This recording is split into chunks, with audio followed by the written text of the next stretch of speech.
Bismillah, alhamdulillah, salatu wassalamu ala rasulillah wa ala alihi wa sahbihi wa man tabi'ahum bi ihsan ila yaumil din. Amma ba'd, kita lanjutkan membahas kitab Al-Mulakhas fi syarhi kitab At-Tauhid ta'lif fadilat Syekh Ad-Doktor Shalih bin Fauzan bin Abdullah Al-Fauzan rahimahullahu ta'ala, hafizahullahu ta'ala.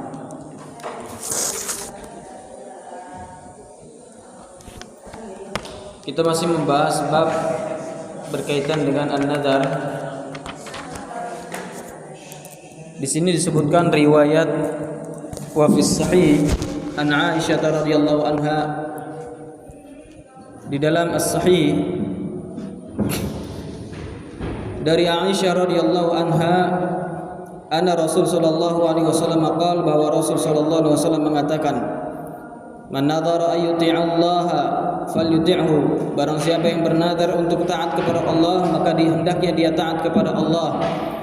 Wa man nadhara ay ya'sillaha fala ya'sih, dan barang siapa yang bernadar untuk bermaksiat kepada Allah, maka jangan dia bermaksiat kepada Allah. Hadis ini menjelaskan bahwa nadar untuk taat kepada Allah harus dikerjakan, sedangkan nadar untuk bermaksiat kepada Allah Subhanahu wa taala harus ditinggalkan dan tidak boleh dikerjakan. Aisyah hiya ummul mukminin. Aisyah adalah ummul mukminin, ibunya orang-orang mukmin. Zaujun Nabi sallallahu alaihi wasallam, merupakan istri Nabi sallallahu alaihi wasallam. Wa bintu Abi Bakr As-Siddiq radhiyallahu anhuma, anak perempuan dari sahabat yang mulia Abu Bakar As-Siddiq radhiyallahu anhuma. Siapa namanya Abu Bakar? Siapa nama Abu Bakar? Aulia. Namanya Abu Bakar.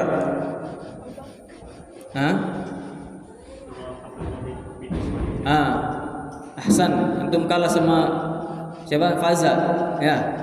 Abdullah bin Utsman. Ahsan. Baik.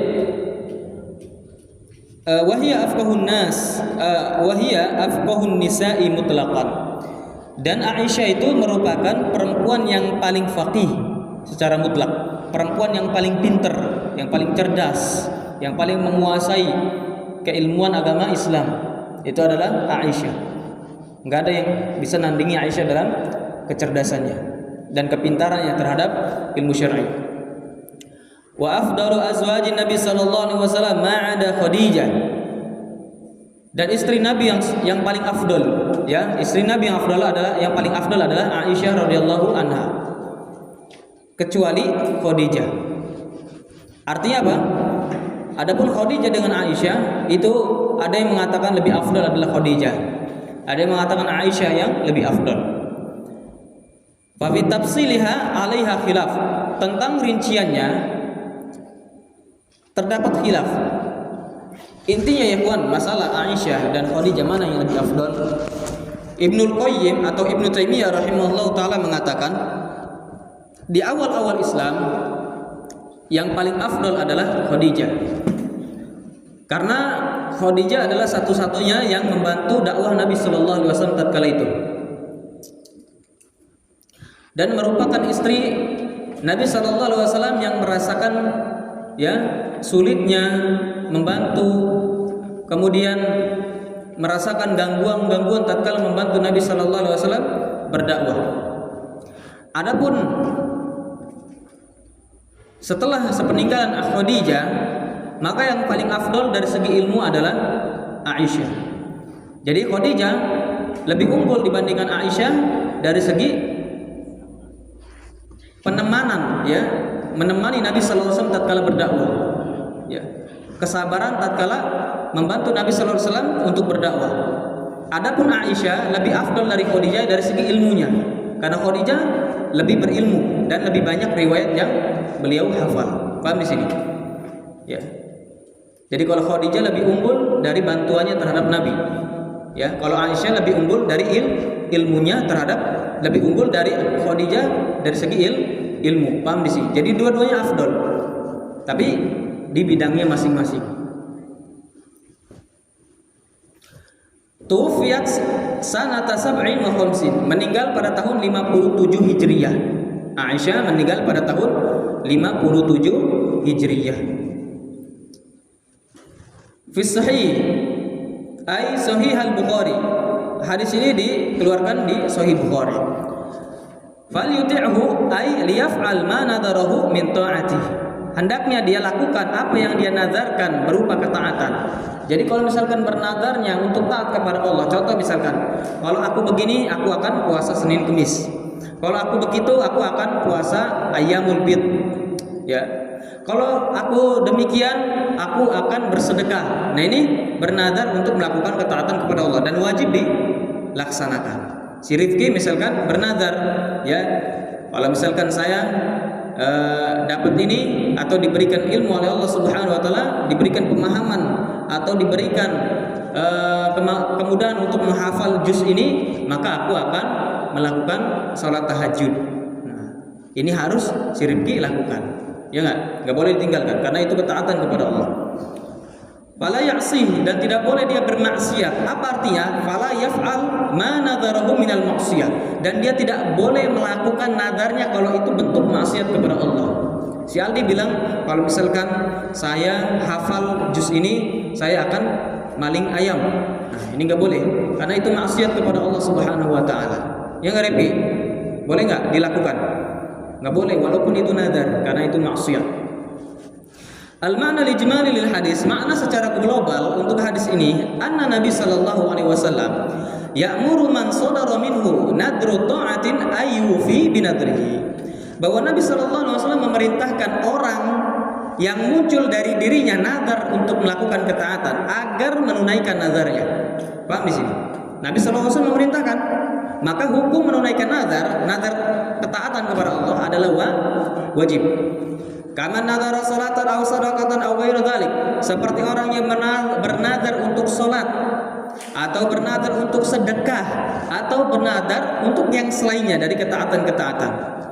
Wa yunha min man sadara minhu atau wa yanha man sadara minhu nadhru ma'siyatin an tanfidhi nadrihi. Dan Nabi sallallahu alaihi wasallam melarang orang yang muncul dari dirinya nazar maksiat untuk melakukan nadarnya. Nabi sallallahu alaihi wasallam melarang kalau misalkan dia bernazar untuk bermaksiat kepada Allah Subhanahu wa taala, enggak boleh. Kama nadhara dzabha li ghairillah, sebagaimana orang bernazar untuk menyembelih selain Allah. Kalau misalkan saya mendapatkan anak, ya, kalau anak saya lahir dengan selamat, maka saya akan menyembelih untuk kuburan. Enggak boleh. Syirik. Awis sholat indal kubur, kalau misalkan saya punya anak, saya akan sholat di samping kuburan atau di depan kuburan atau sholat menghadap ke kuburan si fulan. Awis safar li ziyaratiha, atau bernazar untuk safar menziarahi kuburan. Kalau misalkan saya dapat uang, dapat tender, dapat gaji, saya akan bernazar yaitu ziarah ke kuburan wali, ke kuburan ini. Itu banyak, paham sih? Ya, diterima PNS, ya, ziarah. Diterima jadi bos, ziarah. Naik jabatan, ziarah. Ziarah kemana? Mending kalau ke orang tua, ya, ke kuburan. Orang tuanya nggak ziarahi. Dia merantau, kalau pulang ke rumah malas, dilihat ke kuburan, ya, di berapapun dibayar. Dan itu benar. Barakallahu fikum, itu terjadi ya, ada di tetangga sakit dia. Sudah beberapa bulan sakit, dan memang orang kaya. Dia bernazar, kalau misalkan sembuh penyakit ini, maka saya akan bernazar berziarah ke kuburan-kuburan wali yang ada di Jawa selama 2 pekan. Berapa habis tuh duitnya itu? Belum diajak tetangganya, keluarganya 1 bis, belum makannya, penginapannya. Ternyata Pak, yang dilakukan adalah kemaksiatan kepada Allah, dan itu nggak boleh ditunaikan. Paham di sini? Nazar untuk ziarah kubur enggak boleh. Au ghairu dzalika minal ma'siyah, atau yang selainnya dari maksiat-maksiat. Akan tetapi bukan berarti enggak boleh antum ziarah kubur. Ya, ziarah kubur itu untuk mengingat kematian. Itu ziarah kubur hikmahnya. Ya. Tapi kalau ziarah kubur untuk bernazar, nah apa hasilnya kira-kira? Kalau saya dapat ini, saya bernazar untuk ziarah kubur. Hasilnya apa? Tujuannya apa? Berziarah kubur tadi. Ya. Munasabatul hadis lil bab, kecocokan hadis ini untuk bab ini adalah annahu dalla ala anna an-nadhara yakunu ta'atan wa yakunu ma'siyah. Hadis ini menunjukkan bahwasanya nadar itu terkadang ketaatan dan terkadang maksiat. Padahal ala annahu ibadah. Ya, ini menunjukkan bahwasanya yang namanya nadar adalah ibadah. Boleh enggak bernadar kepada kuburan? Misalkan dia bernadar kepada wali fulan yang sudah mati, boleh enggak? Ya, apa hukumnya? Syirik apa? Syirik besar. Kenapa? Karena ibadah kepada selain Allah. Bernadar itu adalah ibadah. Maka kalau antum bernadar kepada selain Allah, berarti beribadah kepada selain Allah. Faman nadhara li ghairillahi faqad asyraka bihi fi ibadatihi. Barang siapa yang bernadar untuk selain Allah, maka dia telah menyekutukan Allah dalam beribadah kepada selain Allah dan ibadah kepada Allah. Ma yustafadu minal hadis, yang bisa diambil faidah dari hadis ini adalah al-ula, yang pertama, annan nadhara ibadatun. Yang pertama, nadar adalah ibadah. Fasarfu li ghairillahi syirkun. Maka kalau nadar tersebut dipalingkan untuk selain Allah, itu berbentuk kesyirikan. Paham di sini? Asani wujubul wafa'i bin nadri ta'ah. Wajib menunaikan nadar ketaatan. Asalis tahrimul wafa'i bin nadri ma'siyah. Ya, haram menunaikan nadar maksiat. Jadi nadar ada berapa? Ada dua. Ya. Nadar ada dua. Yang pertama wajib dilakukan. Yang pertama wajib dilakukan, yaitu nadar melakukan ketaatan kepada Allah, wajib dilakukan. Yang kedua haram dilakukan, yaitu nadar bermaksiat kepada Allah Subhanahu wa taala. Paham di sini? Babu minasyirki al-isti'adatu bi ghairillah.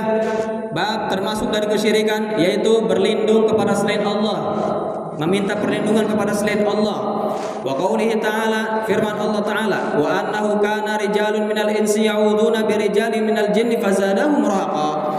Dan sesungguhnya orang-orang dari kalangan manusia, mereka meminta perlindungan kepada orang-orang dari kalangan jin, maka mereka tidaklah menambahkan, ya, maka jin tersebut menambahkan untuk manusia tersebut rohaqa, yaitu rasa takut. Ya ikhwan, barakallahu fikum. Misalkan si Faza, ya, minta tolong sama si Aulia, boleh enggak? Misalkan Faza, Aulia, ya, tolong ana, misalkan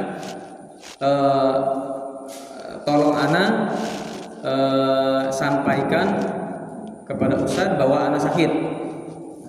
Boleh nggak? Kan minta tolong, boleh nggak? Hah? Boleh. Ya, boleh. Kenapa? Karena ada 3 syarat. Ya, bolehnya antum minta tolong kepada selain Allah dengan 3 syarat. Syarat yang pertama apa? Masih hidup. Aulia masih hidup nggak? Masih hidup. Yang kedua, mampu. Aulia mampu nggak? Mampu nyampaikan ke anak, misalkan, ya nggak? Ya. Yang ketiga, aulianya tahu nggak? Aulianya ada nggak? Ada. Ya, kecuali aulia lagi tenang. Antum misalkan si Pacar ngomong sendiri di pojok tuh, aulia sampaikan ke Ustaz, sampaikan kalau anak sakit. Nah, si aulia lagi di rumah, boleh nggak itu? Boleh nggak? Nah, itu dibilang orang gila nanti. Ya nggak? Masa ngomong sendiri di situ? Aulianya lagi di rumah. Nah, berarti 3 syaratnya, ya. Yang pertama masih hidup, yang kedua mampu, ya. Kalau antum minta tolongnya ke Atep itu, yang biasa sholat, mungkin dia nggak ngerti. Nah, gitu-gitu aja. Nah, berarti nggak mampu Atep, ya, karena dia nggak ngerti, ya. Yang ketiga apa? Hadir, orangnya ada, paham di sini. Jadi kalau misalkan antum Faza minta tolong misalkan, ya, ke kuburan, Mbah, ya, belikan saya rambutan, boleh nggak? Nggak boleh, sudah mati, ya nggak? Paham? Nah, yang dibahas di sini adalah dia minta tolong kepada selain Allah perkara-perkara apa yang menjadi kekhususan Allah. Seperti apa? Seperti misalkan dia pengen punya anak, nah dia mintanya siapa? Atau dia, contoh misalkan dia akan barakallahu fikum lagi sakit, nah dia minta tolong ke kuburan. Minta tolong ke kuburan, paham di sini? Boleh nggak, Aldi?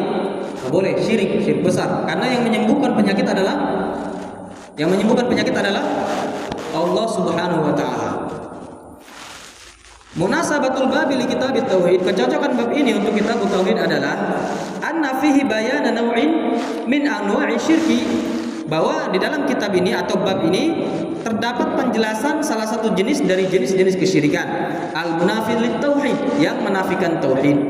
Wa wal isti'adatu bi ghairillahi liyuhdara wa yujtanab, yaitu berlindung kepada selain Allah maka harus agar diyuhdar, ditinggalkan ya, dan dijauhi. Al-isti'adah lughatan, isti'adah secara bahasa artinya adalah al-iltija, kembali, wal i'tisam, meminta perlindungan, penjagaan, wa taharruz, meminta ya sama, perlindungan. Maknanya iltija, berlindung ya, berlindung. Wa haqiqatuha, dan hakikat dari isti'adah adalah al-harabu min syai'in takhafuhu, ya, adalah lari dari sesuatu yang engkau takuti, ilaman yaksimuka minhu, kepada orang yang bisa menjagamu ya. Misalkan si Rifki mau dipukul si Faza, larilah si Rifki ke si Rio ya, meminta perlindungan. Boleh nggak? Boleh, karena si Rio apa? Bisa merelai ya, bisa melerai. Paham di sini? Ya'udun bi ayyakula ahaduhum idza amsa biwadin wa khafa minal jin. Jadi ceritanya tentang ayat ini, mereka meminta perlindungan. Jadi salah seorang dari mereka manusia mengatakan apabila mereka berada di wadin, di suatu lembah yang dia takut kepada jin, dia mengatakan a'udzu bi sayyidi hadzal wadi min sufaha'il qaumihi. Aku berlindung kepada tuan penjaga lembah ini dari ya jin-jin yang bodoh dari kalangan dia. Paham di sini? Nah, ini sama ya. Jadi kalau misalkan melewati terowongan, belokan harus klakson 3 kali supaya selamat, supaya enggak tabrakan, supaya enggak kecelakaan. Nah, itu berarti dia berlindung kepada syaitan, dan itu syirik besar, enggak boleh ya. Seperti misalkan dia lagi di sawah atau dia lagi di hutan, dia mengatakan misalkan yang terkenal di situ adalah jin misalkan jin apa misalkan Gondrowo, misalkan Gondrowo lah, terkenal itu rajanya para jin di situ misalkan. Ya Gondrowo, tolong jaga saya dari jin-jin yang akan mengganggu saya. Berarti dia berlindung kepada jin Gondrowo, dan itu haram dan syirik besar hukumnya. Paham di sini? Nah, itu yang terjadi. Ya, makanya turun ayat ini memang terjadi demikian. Mereka berlindung kepada jin. Jadi mereka takut sama jin, dia berlindung sama jin. Paham di sini? Jadi mereka tuh takut diganggu jin, tapi dia tak berlindungnya kepada jin lagi. Rohakon khaufan au isman, yaitu apa? Rasa takut dan rasa. Jadi kalau misalkan antum berlindung kepada jin, Gondrowo, ya Gondrowo selamatkan aku, lindungi aku dari jin-jin yang nakal misalkan. Nah, bukan antum nambah tenang, tapi nambah takut antum. Nanti Gondrowo juga yang nyamperin, malah raja yang nyamperin, yang menggodain. Ya enggak? Justru antum tidak hilang takutnya, tapi nambah takut. Al-ma'na lijmali lil ayat, makna secara global untuk ayat ini adalah Allah subhanahu, bahwa Allah subhanahu wa ta'ala yukhbiru anna ba'dal ins, bahwa sebagian manusia itu yalja'una ila ba'dil jin, mereka berlindung kepada sebagian jin, lita'ammunihim mimma yakhafun, untuk menjaga mereka dari apa yang mereka takuti. Wa annal multaja' bihim zadul multaji'ina khaufan badala ayyaminuhum atau ayyu'minuhum, bahwasanya al-multaja, meminta perlindungan dengan mereka ya, itu menambahkan mereka orang-orang yang berlindung itu rasa takut sebagai ganti rasa aman. Jadi bukan malah aman, tapi nambah takut. Wa hadza muamalatun lahum binaqini qasdihim wa 'uqubatun minallah, dan ini bentuk muamalah untuk mereka dengan kebalikan tujuan mereka. Tujuan mereka meminta perlindungan kepada jin adalah supaya aman ya, tapi Allah balikan, justru tidak aman. Dan ini bentuk hukuman dari Allah untuk mereka. Paham di sini? Intinya ikhwan, berlindung, al-isti'adzah, berlindung itu ada 2. Ada yang syirik besar, ada yang dibolehkan. Yang syirik besar adalah berlindung kepada Allah, kepada selain Allah, sesuatu yang tidak berlindung kepada selain Allah yang tidak terpenuhi syarat yang 3. Ya. Tidak terpenuhi syarat yang 3. Karena itu bentuk syirik besar.